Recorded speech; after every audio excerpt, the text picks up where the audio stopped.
It is Saturday, October 8th, and the MLB, and I'm Austin from Calling Our Shot. And I'm Logan from Calling Our Shot. And we are back for some playoff baseball. Yesterday was a doozy. We got our two favorite game picks coming your guys' way. As always, guys, if you're watching this video and you aren't already subscribed, just a real quick favor. Go down and hit that subscribe button. Really helps Austin and I grow this channel. We're on the road to 50K. It would be a huge milestone for this Calling Our Shot community. And it is the second straight day with a special guest, as let's welcome in the Brooms. It was a solid 2-0 day yesterday, and honestly, you didn't have to sweat either of the picks. Mariners money line, I think they scored 3 in the first inning.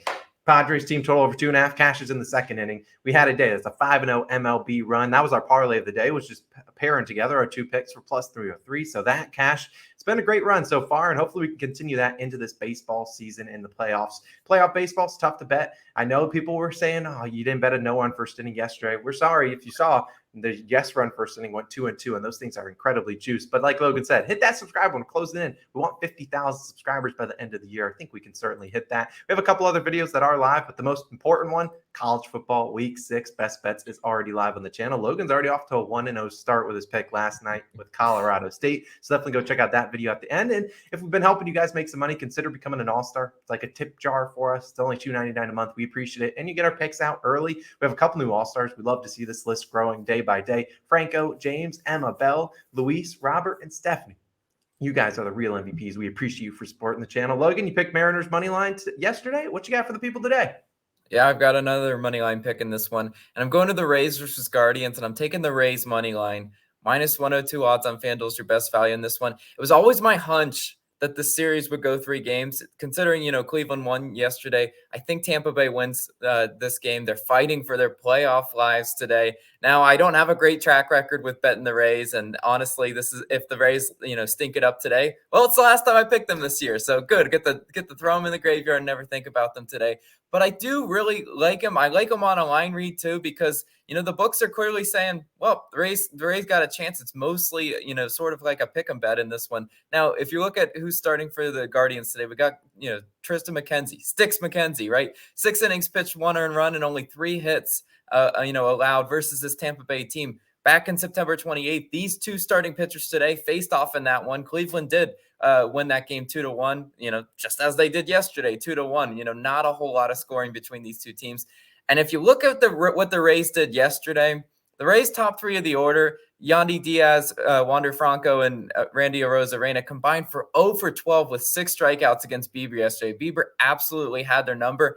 I don't see the same happening today. I think there's way too much talent in that top half of the order for them just to go 0 for again and stink it up. And, in baseball, I like to, think of things as pendulums, right? The pendulum was in a bad direction yesterday. It's going to come a little bit more normal today, for the Rays. The Rays are in must-win mode, and this is a very annoying team to bet against when they're, backs against the wall. What do I mean by that? Well, Austin and I have taken several Rays nerfies. We know when they're in swing mode and put the ball in play mode, steal bases mode, they can easily manufacture runs. And they did it all the time in the first inning throughout the year. I think they can do it against, Tristan McKenzie. Tristan McKenzie is a really solid pitcher. Hard to, poke, faults in his game.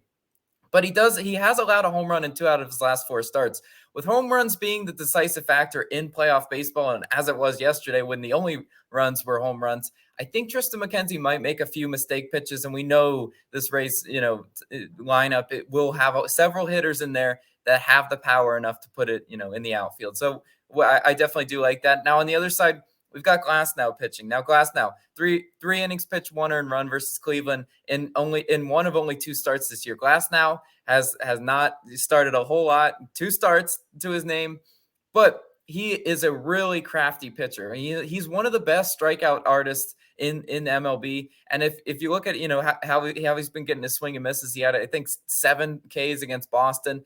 Against a team like Cleveland, the swing and miss is so important because they are so good at putting the ball in play. Look at his K line today. It's 4.5 with heavy juice on the over. I think the books are saying, well, Glasnow's going to get enough swing and misses to at least keep these Cleveland bats somewhat neutral. It's honestly going to come down to if the Rays are able to hit, Tristan McKenzie for sure. If you look at these 2 bullpens, Cleveland 5th in bullpen ERA, Tampa Bay 7th in bullpen ERA. Not a huge advantage for Cleveland, but these 2 teams are very talented in bullpen wise. That's why the total's predictably set low. I just think this is my hunch. And I just think the Rays are going to get it done for us today. So I am going with the Rays money line. But Austin, what do you got for us? So that's obviously the earliest start game. I'm going to be going to one of the later ones. And before I do hop into my favorite pick of the day, I do want to say we'll talk about the other two games after this and give both of our leans for those games. But I'm going to go to the Cardinals Phillies game, and I'm taking the under 6.5 runs. It's currently plus 102 on Barstool. I don't imagine it finishes at plus value, but if it does, I'll take the plus value. Now, you look at yesterday, if you were to take the under, I'm sorry. You didn't deserve that because as 7 of the 9 runs scored in yesterday's game came in the 9th inning as the Phillies put up 6. And it wasn't really like they earned 6. They had 2 walks. They had a hit by pitch. That was half of how they got it done. And Helsley, one of the best Cardinals bullpen guys, absolutely imploded. I expected the Gallegos and the Hicks to implode. Those guys pitched great in their innings. It was Helsley that came in and just started and they couldn't find the strike zone. So I imagine they dial in a little bit today. But you look who's on the mound for the Cardinals.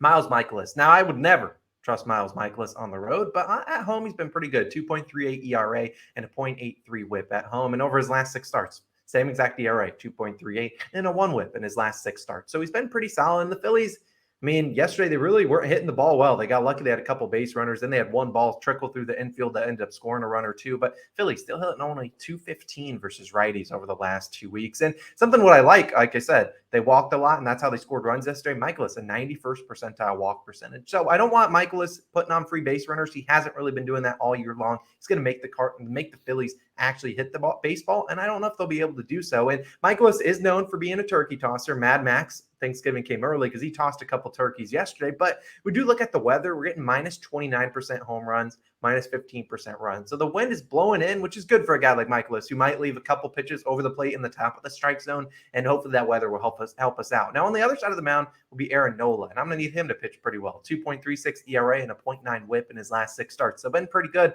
You look at this 1 start versus the St. Louis Cardinals. 7 innings pitched, 5 earned runs. Why are the Phillies favored today? If you just look at this, you're like, oh, they're going to rack him. They're just going to absolutely destroy him.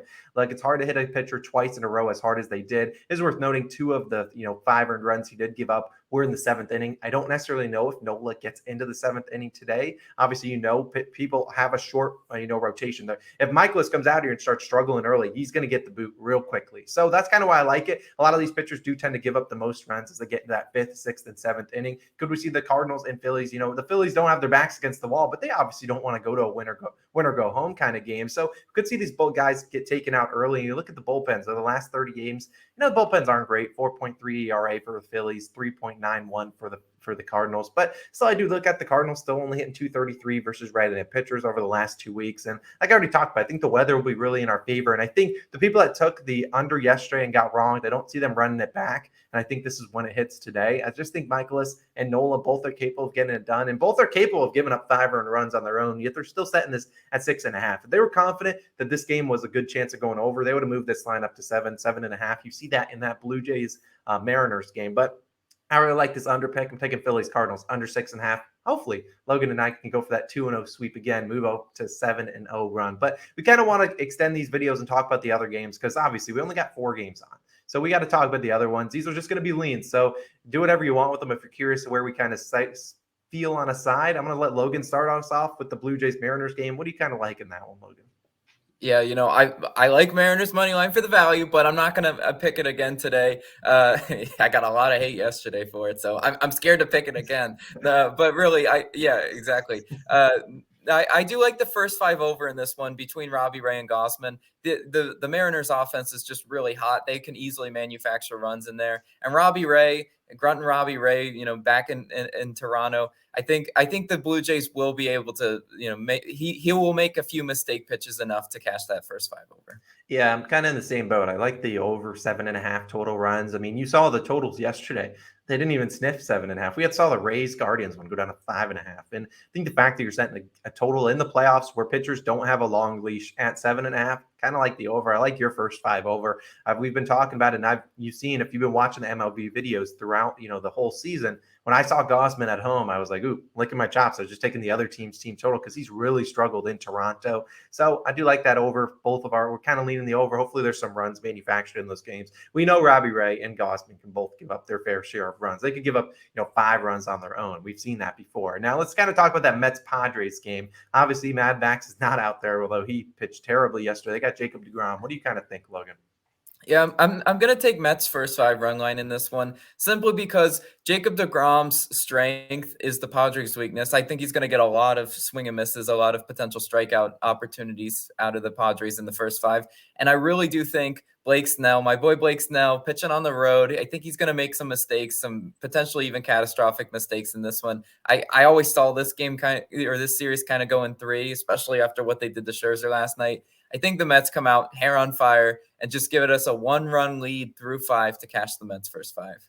Yeah, I'm in that same boat with you, Logan. I mean, on the screen, I have DeGrom's over and outs, and I don't know if we'll get an outs prop, but I kind of want to explain why I like that. I don't mind his strikeout prop. It's in at 7.5. I think it's like minus 130 is the best value you can get, I think, on Caesars. But when I look at DeGrom, I was telling Logan this earlier. I was on Baseball Reference and looking at, DeGrom splits, and I imagine this Padres team is going to come out and just try to attack DeGrom early. You let DeGrom get ahead in the count, it's a wrap. You got no chance. You're swinging and just praying. It's like me swinging up there, basically, when you get behind in the count. You're just praying that you make contact. And if you look at DeGrom, the best pitches to swing at are the first pitch of that bat, arguably the best pitch you have to hit. And then when you're up 1-0, and a lot of pitchers or a lot of hitters don't get up 1-0 on DeGrom because he's so good at throwing strikes. But I think you're going to see the Padres try to attack here early. They know DeGrom splits. They know, the best time to attack him is to get up early, because once you're down, it's hard to really see DeGrom's pitches and all. I do think the Mets get it done, but I think you're going to see DeGrom probably pitch pretty far into this game, because I do think that they're going to be swinging at first pitches, and maybe that leads to, a couple ground balls, flyouts, and things of that nature.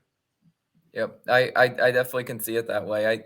The Mets were such a disappointment last night. They did have their opportunities, though. They had base runners, right? Just Max Scherzer just put the game out of reach really quick, and I don't see the same with Jacob deGrom, because Scherzer arguably was probably pitching with some sort of injury. He wasn't using his normal arsenal of pitches. So, and they talked about that plenty on the telecast. So I really do like our picks in that one. Yeah, giving up 7 runs all via the home run is very unlike Scherzer. But hey, we cashed out with it. Those are our 2 favorite picks of the day. You see them scrolling at the bottom. We're going with the Rays money line, Phillies, Cardinals under 6.5. We appreciate you guys as always for tuning in. Let us know your favorite picks down below in the comments. College football, week 6 best bets video. Pop it up on the screen.